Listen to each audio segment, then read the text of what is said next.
Friends, welcome back to Jharkhand RS classes. तो आज हम लोग फिर वही टॉपिक यानी कि लाइट से रिलेटेड रिफ्लेक्शन ऑफ लाइट के बारे में समझेंगे, जानेंगे। जो भी शेष बच गए थे, रिमेनिंग पार्ट जो बचे थे, उसी को हम लोग आज पूरा करेंगे। तो ये टॉपिक इतना इम्पोर्टेंट है कि किसी न किसी एग्जाम में, प्रीवियस एग्जाम में जितने भी एग्जाम्स हुए हैं, तो क्वेश्चंस यहाँ से देखने को मिला ही है। 1 या 2 मार्क्स का क्वेश्चन यहाँ से बनेंगे। बहुत ही इंपॉर्टेंट टॉपिक है। लाइट से रिलेटेड जितने भी, यानी कि लाइट ऑफ रिफ्लेक्शन अभी हम लोग कर रहे हैं, उसके बाद रिफ्रैक्शन ऑफ लाइट यानी कि लाइट के अपवर्तन के बारे में जानेंगे। प्रकाश का अपवर्तन क्या है उसके बारे में भी जानेंगे, ठीक है। तो आइए सबसे पहले हम लोग जानते हैं कि जैसा कि प्रीवियस वीडियो में हमने देखा था, कॉन्केव यानी कि गोलीय दर्पण से रिफ्लेक्शन के बारे में जाने थे। इमेजेस जो उससे बनते हैं, प्रतिबिंब जो बनते हैं, उसके क्राइटेरिया यानी कैरेक्टरिस्टिक्स को जाना था। तो आज उसी से रिलेटेड आगे बढ़ाएंगे उसको हम। कॉन्केव मिरर के यूज को जानेंगे, कन्वेक्स मिरर के एप्लीकेशंस है ना, उसके यूज को समझेंगे। चलिए आइए।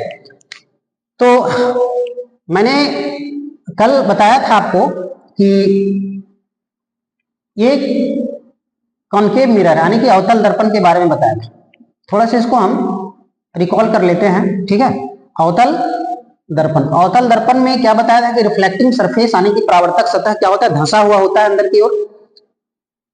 और ये मैंने बताया था आपको, एक और मिरर के बारे में बताया था, और ये मिरर था हमारा कॉन्वेक्स मिरर यानी कि उत्तल दर्पण, और ये हमारा है कॉन्केव मिरर। तो इसके बारे में मैंने जिक्र किया था, ठीक है। इसमें जितने भी प्रतिबिंब बने, बड़ा तथा छोटा और बराबर, तीनों तरह के प्रतिबिंब मैंने अवतल दर्पण में बना के दिखाया, यानी कि बताया था कि तीनों तरह के प्रतिबिंब इसमें बनते हैं। इसमें मैंने बताया था कि प्रतिबिंब जो बनेगा इसमें काल्पनिक होगा, काल्पनिक और छोटा होगा। अच्छा, काल्पनिक कहें तो काल्पनिक और इरेक्ट यानी कि सीधा हम कहेंगे, ठीक है। काल्पनिक बन रहा है अर्थात सीधा बन रहा है। और इसमें मैंने बताया था कि काल्पनिक भी होगा, काल्पनिक जिसे हम सीधा भी बोल सकते हैं ना, काल्पनिक होगा, वास्तविक होगा। इसमें बड़ा भी हो सकता है, छोटा भी हो सकता है, और बराबर भी हमने बताया। ये सारी चीज हमने देखा था। अच्छा, इसमें सबसे बड़ा प्रतिबिंब कब बनेगा? थोड़ा सा एक चीज और होता ऐसा है कि प्रत्येक वीडियो में संभव नहीं हो पाता है, कुछ न कुछ चीजें जो है वो छूट जाती है। तो हम कोशिश करेंगे कि आने वाले वीडियो में मैं उसे बताने का प्रयास करूंगा। जो भी चीजें छूट जाती है, रिमेनिंग पार्ट जो भी मिस्टेक से छूट जाता है, उसको फिर दोबारा हम अगले वीडियो में पूरा करने की कोशिश करेंगे। तो इसमें कुछ बच गए थे तो उसके बारे में बताएंगे। जैसे सबसे बड़ा प्रतिबिंब कब बनता है? जब हमारा वस्तु जो है, वस्तु कहाँ होना चाहिए? मुख्य फोकस पर यानी एफ पर हो। तो एफ पर यदि वस्तु होता है, एफ पर वस्तु होती है यदि, तो इस अवस्था में सबसे बड़ा प्रतिबिंब बनेगा, सबसे बड़ा प्रतिबिंब बनेगा, और अनंत पर बनेगा। कहां बनेगा? अनंत पर बनेगा। इसमें क्या देखा था हमने कि काल्पनिक और सीधा तथा छोटा हमेशा बनता है छोटा। ये दर्पण का आगे वाला भाग है, ठीक है, और ये हमारा बिहाइंड यानी पीछे की भाग है। ये दर्पण का पीछे का भाग है और ये आगे का भाग है। इसमें जैसे जैसे हम नजदीक आते हैं, जैसे जैसे नजदीक आइएगा, है ना, जैसे जैसे वैसे प्रतिबिंब आपका बड़ा होता जाएगा। इसमें काल्पनिक और इसमें ये आपका उत्तल दर्पण में, ठीक है। और इसमें क्या हमने देखा था कि जैसे इसमें तो मैंने बताया काल्पनिक, सीधा और छोटा ये बनता है। अब क्या है कि यदि प्रतिबिंब यानी कि वस्तु यदि अनंत पर है, वस्तु यदि अनंत पर है, ठीक है, इसको थोड़ा इधर कर लेते हैं। वस्तु यदि कहां हो? अनंत पर है, तो इसका जो इमेज बनेगा कहां बनेगा? एफ पर बनेगा। कहां बनेगा? एफ पे बनेगा, ठीक है। और जैसे जैसे नजदीक आएंगे हम लोग, अनंत से जैसे जैसे वस्तु को इधर लाएंगे, तो इसका इमेज जो है पी और एफ के बीच में बनना स्टार्ट होगा।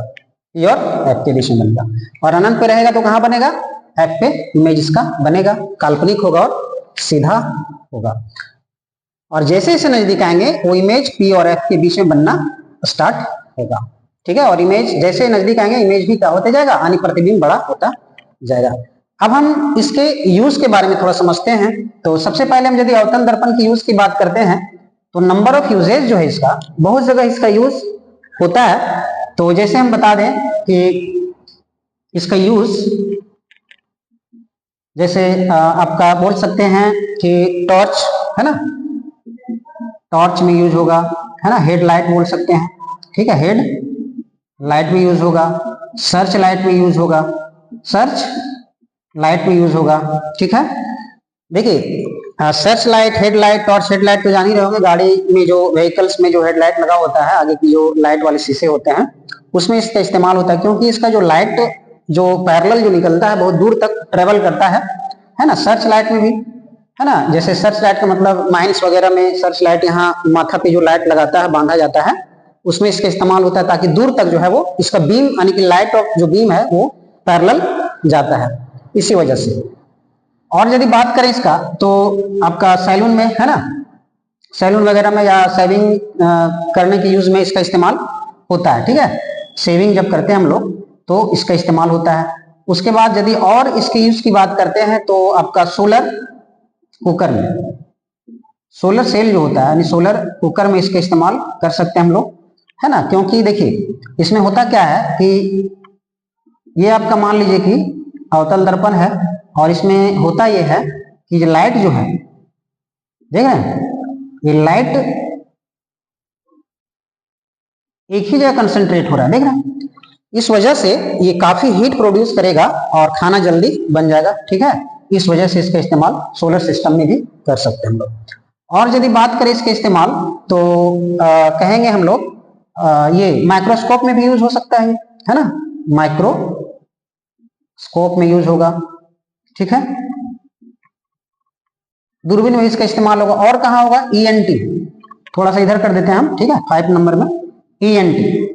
ईएनटी का मतलब ईएनटी डॉक्टर्स जो होते हैं, जैसे ई मतलब ईयर हो गया, नोज और थ्रोट मतलब कान, नाक और गला के जो डॉक्टर होते हैं इसका इस्तेमाल करते हैं आपका क्या, ये आपका अवतल दर्पण का ही इस्तेमाल होता है, ठीक है। तो ये सारे इस्तेमाल है आपका अवतल दर्पण में, ठीक है। अब आते हैं हम लोग थोड़ा सा उत्तल दर्पण के इस्तेमाल को जानते हैं। उत्तल दर्पण में यदि हम बात करते हैं तो इसका इस्तेमाल जो है सबसे पहला जो इंपॉर्टेंट मोस्ट इंपॉर्टेंट पूछा भी जाता है अक्सर एग्जाम में, साइड मिरर के रूप में, है ना, साइड मिरर के रूप में इस्तेमाल होता है। आपका गाड़ी का जो साइड मिरर होता है, बाइक हो या फिर किसी प्रकार का गाड़ी हो तो उसका साइड मिरर जो होता है, आईना लगा होता है ना, तो ये आपका उत्तल दर्पण ही होता है। इसका रीजन क्या है, इसका जो एरिया होता है ना वाइड यानी कि बहुत विस्तृत एरिया बनाता है ये। जैसे पीछे से जो भी गाड़ी आ रही होती है ना, मान लीजिए कि आप आगे बाइक से जा रहे हैं, ठीक है, ये बाइक से जा रहे हैं और साइड मिरर में आपके पीछे यदि बहुत सारी गाड़ियां आ रही हैं, ठीक है, बहुत सारी गाड़ियां आ रही है तो उसका जो क्षेत्र बनाता है बहुत विस्तृत क्षेत्र बनाता है। और इसका इमेज जो होगा, पीछे वाली गाड़ियां का जो इमेज होगा ना आपके जो साइड मिरर है उसमें छोटा छोटा इमेज बनेगा। तो मान लीजिए 4 गाड़ी यदि आ रही है, पीछे से आपके 4 गाड़ी आ रही है लगातार, वो चारों का इमेज इसमें बन जाएगा इजिली में। क्यों? क्योंकि प्रतिबिंब हमेशा क्या बनता है, इसमें छोटा बनता है। इसी वजह से साइड मिरर में हम लोग उत्तल दर्पण का ही इस्तेमाल करते हैं, क्योंकि उसका विस्तृत क्षेत्र बनाता है ना। और जितनी भी गाड़ियां आ रही होती हैं उसका प्रतिबिंब हमेशा छोटा बना के दिखाता है, तो वो प्रतिबिंब है ना, चाहे 2 गाड़ियां आवे 4 गाड़ियां आवे, आपको दिखाई पड़ जाएगा, ठीक है। तो ये वजह है इसका। और यदि हम साइड मिरर की बात करें तो ये आपका स्ट्रीट लाइट में, कहां पे, स्ट्रीट लाइट में इसका इस्तेमाल होता है। स्ट्रीट लाइट बोले तो आपका ये जो सड़क में जो लाइट होता है ना, सड़क में चौराहों में जो लाइट लगा होता है उसमें इसका इस्तेमाल होता है। जैसे देखिए मान लीजिए कि इस तरह से लाइट गया और ये क्या हुआ, इस तरह से फैलता है ना, टकराने के बाद, ठीक है। ये देखिए इस तरह से लाइट है ना, तो इसी वजह से उसका इस्तेमाल स्ट्रीट लाइट में भी होता है। और इसका यदि इस्तेमाल की बात करते हैं यदि हम, तो इसका इस्तेमाल माइक्रोस्कोप में भी हो सकता है, माइक्रोस्कोप में भी इसका भी इस्तेमाल हो सकता है। और इस्तेमाल की यदि हम बात करते हैं तो जैसे आपका ये अच्छा इधर आपको दिखाई नहीं दे रहा होगा, हम इसको थोड़ा इधर कर देते हैं, है ना, 2 हो गया ना। चलिए यहाँ पे देखिए माइक्रोस्कोप में भी इसका इस्तेमाल हो सकता है ना। अच्छा एक चीज और, यहाँ आपका ये क्या बोलते हैं, एटीएम मशीन, कहाँ पे, एटीएम मशीन, ठीक है। एटीएम मशीन में भी इसका इस्तेमाल होता है, कॉन्वेक्स कॉन्वेक्स मिरर का यानी कि उत्तल दर्पण का, वहां भी इसका इस्तेमाल होता है। तो इस तरह से इसका इस्तेमाल और बहुत जगह इस्तेमाल होता है, जैसे आपका ये जो गलियारा होता है ना बड़े बड़े बिल्डिंग में, है ना, और जो हॉल होता है उसमें जो गलियारा होते हैं, है ना, जिसको एलए भी बोलते हैं हम लोग, ठीक है, तो वहां इसका इस्तेमाल होता है, गलियारा बोलते हैं ना, है ना, तो उसका इस्तेमाल होता है, उसमें भी इस्तेमाल होता है इसका।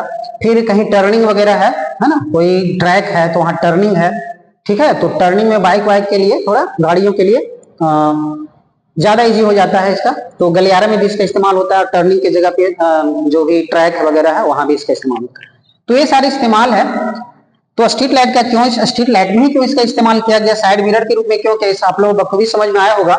और यहाँ हमने सेविंग सेविंग आईने यानी दर्पण के रूप में इसका इस्तेमाल करते हैं, किसका, हम लोग अवतल दर्पण का। इसका वजह क्या है कि आपको पता होगा, कल मैंने बताया था कि इमेज जो बनता है आपका P और F के बीच में यदि ऑब्जेक्ट होता है तो इसका हमारा बड़ा इमेज और काल्पनिक इमेज बनता है, ठीक है। इस वजह से हम लोग सेविंग में इसका, सेविंग आईने के रूप में इसका इस्तेमाल किया जाता है। सोलर कुकर में क्यों होता है इसका भी मैंने बताया। तो ये सारे उपयोग थे आपका कॉन्वेक्स और कॉन्केव मिरर के बारे में हम लोग देखे, या इस्तेमाल कहाँ होता है। चलिए इसको नोट डाउन कर ले, फिर थोड़ा सा और बचा इसके बारे में हम लोग जान लेते हैं। चलिए हम लोग थोड़ा न्यूमेरिकल वेस्ट जो कॉन्सेप्ट है उसको समझते हैं। तो एक टॉपिक होगा हमारा चिन्ह परिपाटी, इसको थोड़ा जान लेते हैं। चिन्ह परिपाटी क्या है, यानी साइन ऑफ कन्वेंशन, इसके बारे में जानते हैं। दोनों के बारे में समझते हैं थोड़ा, क्या है ये आपका अवतल दर्पण है, ठीक है, और ये हमारा है उत्तल दर्पण, ठीक है। इसका हमारा F ये है ना, और C हो गया, इसका F ये होगा हमारा और C होगा। चलिए इसको समझते हैं क्या है। इसको जाने बिना आप न्यूमेरिकल्स भी नहीं बना सकते, ठीक है, जब तक कि कॉन्सेप्ट क्लियर नहीं होगा। सबसे पहले एक इंपॉर्टेंट चीज कि हम लोग मिरर फार्मूला यानी दर्पण सूत्र को जानते हैं। दर्पण सूत्र क्या है, 1/f = 1/v + 1/u, ये दर्पण सूत्र हुआ। इसके दोनों के लिए सेम होगा, ठीक है। अब देखिए हम लोग चिन्ह परिपाटी को लिए हैं तो उसको समझेंगे थोड़ा। ये देखिए ये आपका है y डैश, ये है x डैश, ये हमारा हो गया y डैश और ये x। इसको समझते थोड़ा। अच्छा ये आपका मूल बिंदु हो गया, इधर से जितनी भी दूरियां होगी नेगेटिव होगी, आपको पता है। देखिए यहां थोड़ा हम अलग करके दिखाते हैं इसको। ये है y डैश x, इधर की दूरियां जो होगी नेगेटिव होगी और इधर वाला पॉजिटिव, ठीक है। तो देखिए इधर जितना भी डिस्टेंस होगा क्या लेंगे हम लोग, नेगेटिव। तो देखिए ये हमारा f है, कल ही बताया था मैंने फोकस दूरी, तो ये हमारा नेगेटिव हो जाएगा। वक्रता f है नेगेटिव, तो वक्रता त्रिज्या भी हमारा नेगेटिव ही होगा। और एक चीज और, वक्रता त्रिज्या जो होगा वो 2f के इक्वल होता है, ठीक है, यानी कि वक्रता त्रिज्या यहां से यहां जो डिस्टेंस है इसका दुगना होगा, फोकल यानी फोकस यानी फोकल लेंथ का वो दुगना होगा, ठीक है, यानी कि f = हम r/2 भी लिख सकते हैं। चलिए तो r भी क्या होगा, नेगेटिव। अच्छा एक चीज और कि इसमें जितनी भी वस्तुएं रखी जाती है इधर रखेंगे हम लोग, तो वस्तु दूरी को हम लोग u लेते हैं, ठीक है, और ये भी हमारा हो जाएगा नेगेटिव, ठीक है। v जो होगा वो नेगेटिव भी होगा और पॉजिटिव भी होगा। पॉजिटिव ओनली वन केस में होगा, जब इमेज हमारा किधर बनेगा, दर्पण के पीछे बनेगा। कब, कहां बनेगा, हम इसके लिए स्पेशल लिख देते हैं। पॉजिटिव कब होगा, जब इमेज कैसा बनेगा, काल्पनिक, काल्पनिक बनेगा, यानी कि दर्पण के पीछे बनेगा। इसको थोड़ा सा आप दिमाग में, दर्पण के पीछे, काल्पनिक बोले तो दर्पण के पीछे, ठीक है। एक केस बताया था मैंने कि जब वस्तु को यहां रखेंगे P और F के बीच में तो ये बनता है, तो हम उस समय पॉजिटिव लेंगे प्रतिबिंब की दूरी को। क्लियर हो गया। इसमें यदि बात करते हैं तो यहाँ ये थोड़ा, ये हमारा, इसमें जो F होगा, अब इधर आ गया F, तो इधर आएगा तो मेरा इधर का डिस्टेंस क्या होगा, देखिए इधर का डिस्टेंस पॉजिटिव लेंगे तो हम पॉजिटिव हो जाएगा, R भी हमारा पॉजिटिव हो जाएगा, ठीक है। उसके बाद U हम इधर रखते हैं तो U हमारा नेगेटिव हो जाएगा, और V ऑलवेज पॉजिटिव इसमें, ठीक है। V हमेशा और हमेशा क्या होगा, पॉजिटिव होगा। कभी भी प्रतिबिंब जो है दर्पण के पीछे ही बनता है, इसमें आगे कभी नहीं बनता है, ठीक है। वस्तु को आगे रखा जाता है, प्रतिबिंब हमारा उधर बनता है। तो ये रहा साइन ऑफ कन्वेंशन, और ये काफी इंपॉर्टेंट है एग्जाम पॉइंट ऑफ व्यू से, और जितने भी न्यूमेरिकल्स बनेंगे मिरर में इससे बनेंगे। थोड़ा सा एक और टर्म है, इसको भी क्लियर कर लेते हैं, है ना। आवर्धन क्या है? आवर्धन, इसको समझते हैं। मैग्निफिकेशन, इसको हम लोग जनरली एम से, है ना, डिनोट करते हैं। आवर्धन क्या होता है? यानी कि v बाई यू, यानी कि प्रतिबिंब की दूरी बटा वस्तु की दूरी। इसी को हम लोग बोल सकते हैं एक और H I by H not, यानी कि प्रतिबिंब की ऊंचाई बटा वस्तु की ऊंचाई। तो ये याद रख लेंगे आप कि आवर्धन क्या है। आवर्धन का कोई आपका यूनिट नहीं होता है, ऐसा यूनिट नहीं होता है, क्योंकि देखिए ऐसा यूनिट नहीं होने की वजह, ये भी दूरी है, ये भी दूरी है, मीटर मीटर कट जाएगा, ऊंचाई ऊंचाई मीटर मीटर वही कट जाएगा। तो ये अनुपात है जस्ट, है ना, दूरी का अनुपात है, ऊंचाई का बोलिए या फिर दूरी का अनुपात है आवर्धन। तो ये रहा आपका आवर्धन का फॉर्मूला। अब बात यहां आता है कि इसको कैसे पॉजिटिव लेंगे। देखिए जब हमारा वस्तु इधर, देखिए वस्तु तो यही रहेगा, तो ये हमारा क्या हो जाएगा, h जो होगा यानी ऑब्जेक्ट का जो हाइट होगा पॉजिटिव लेंगे। और इमेज जब बनता है ना, तो देखिए इस तरह से जब इमेज बनेगा तो हाइट नीचे आ जाएगा, जब ये वाला y एक्सिस y डैश, तो हम लोग हाइट ऑब्जेक्ट इमेज का जो हाइट लेंगे वो नेगेटिव के सेंस में। तो जैसे बनता हो, मैंने बताया कि यदि वस्तु ऐसे बनता हो तो प्रतिबिंब ऐसे बन रहा हो, वस्तु ऐसे रखा हुआ हो और प्रतिबिंब भी ऐसे बन रहा हो, तो ये दोनों पॉजिटिव होगा, है ना, क्योंकि ऊपर के डिस्टेंस हम लोग क्या लेते हैं, पॉजिटिव। और जब प्रतिबिंब नीचे बना, वस्तु तो पता है कि हमेशा पॉजिटिव ही होगा, वस्तु की जो हाइट है ये हमेशा पॉजिटिव होगा। ये नेगेटिव भी हो सकता है और पॉजिटिव भी हो सकता है, इन द सेंस ऑफ यदि काल्पनिक बन रहा है प्रतिबिंब, काल्पनिक यदि बन रहा है तो फिर ये पॉजिटिव होगा, ठीक है। और अब ये वास्तविक बन रहा है तो फिर ये आपका नेगेटिव होगा, क्योंकि वास्तविक के केस में क्या होगा कि प्रतिबिंब नीचे बनता है, ठीक है। तो ये रहे इंपॉर्टेंट थिंग्स, और जितने भी न्यूमेरिकल्स बनेंगे आपके लाइट से, दर्पण से, तो काफी इंपॉर्टेंट था। और एग्जाम्स में आपको पता ही है कि न्यूमेरिकल्स, फिजिक्स के न्यूमेरिकल्स आते हैं, चाहे वो आपका लाइट का हो, इलेक्ट्रिसिटी का हो, है ना, किसी का भी हो। 9th क्लास में जितने भी है, जैसे आपका फोर्स एंड एनर्जी है, ठीक है, तो जितने भी न्यूमेरिकल्स हैं फिजिक्स के, तो उसके रिलेटेड क्वेश्चंस आते हैं, प्रीवियस क्वेश्चंस देखे गए एग्जाम्स में। तो उसी से रिलेटेड ये था आपका प्रकाश से काफी इंपॉर्टेंट महत्वपूर्ण था दर्पण सूत्र, साइन ऑफ कन्वेंशन, जिससे आप काफी आसान हो जाएगा क्वेश्चंस बनाने में, ठीक है। थैंक यू, धन्यवाद।